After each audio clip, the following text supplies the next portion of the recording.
The Voice, découvrez les 4 candidats éliminés lors des premiers directs. Le vote du public lors des premiers directs de The Voice, saison 7, a réservé quelques surprises aux coachs. Ces derniers ont ensuite été confrontés à des choix cornéliens pour sauver un 3e candidat.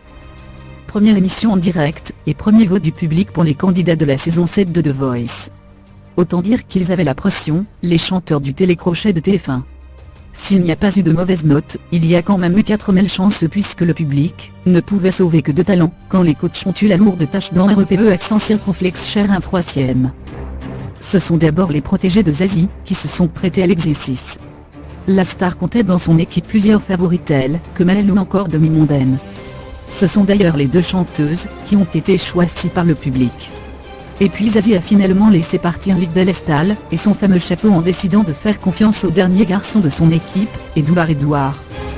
Chez Pascal Obispo, Echo était la première à passer, et elle a impressionné tout le monde. Elle a été sauvée par les téléspectateurs, tout comme le fou de Xamurican. Le nouveau coach de l'émission a ensuite dû faire un choix difficile entre Betty Patural et le duo Electro-Crille. C'est finalement avec la chanteuse que Pascal Obispo va poursuivre l'aventure. Au moment de découvrir les votes du public concernant son équipe, Florent Pagny a été très surpris. À son grand étonnement, il s'est retrouvé obligé de choisir entre les très talentueux Aube et Gabriel.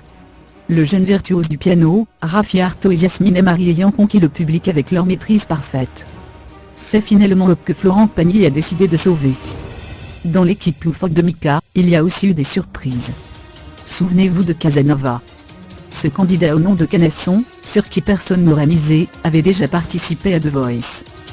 Pour sa seconde participation, il a décidément beaucoup de chance. Lors des auditions à l'aveugle, Zazie s'était retourné sur lui à la dernière minute, et puis c'est ensuite Mika qui l'avait REPE accent circonflexe lors de l'audition finale. Opposé à Ménel lors des duels, Casanova avait alors été éliminé, mais c'était sans compter sur le départ de la candidate, touchée par une polémique. C'est donc par un heureux hasard qu'il était ce soir sur le plateau de l'émission. Et il a bien fait de venir puisque le public l'a choisi, aux côtés de Frédéric Lombois, pour poursuivre la compétition. Mika a ensuite décidé de sauver Guillaume, aux dépens de Shirley Paredet.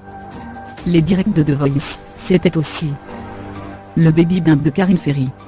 On ne l'a pas vu beaucoup, mais on n'a vu que lui. Xamurican a chanté les mots bleus avec du vernis bleu et du fard à paupières bleues. C'était beau comme une chanson de Chantal Goya. Le même Xamurican a chanté les mots bleus en pensant à Liv Delestal, éliminé 2 secondes plus tôt. On sait à qui il va dire les mots bleus. Florent Pagny a oublié la petite lingette dans la machine à laver. Résultat, un pull bicolore du plus bel effet. Pascal Obispo a passé la soirée à vouloir aller en boîte. Forcément à la fin, il a piqué un roupillon auquel il aime.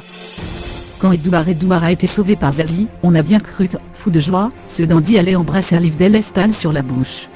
Olé. J'ai la tête qui éclate, je voudrais seulement dormir. Il chantait bien, mais il ne finissait toujours pas ses notes. De toute façon c'est que c'est Casanova qui va gagner. Avec la chance qu'il a, tous les autres candidats vont avoir une extinction de voix, une gastro, une infection urinaire, avoir envie subitement de partir aux Bahamas, rayer la mention inutile. Zazie a fermé les yeux pour imaginer nos surprises interprétées par Guillaume, et quand elle a ouvert les yeux, c'était exactement ce qu'elle voyait déjà. Depuis, Zazie voit très bien les yeux fermés. Le conseil du jour par Mika. Chante un peu plus comme un con.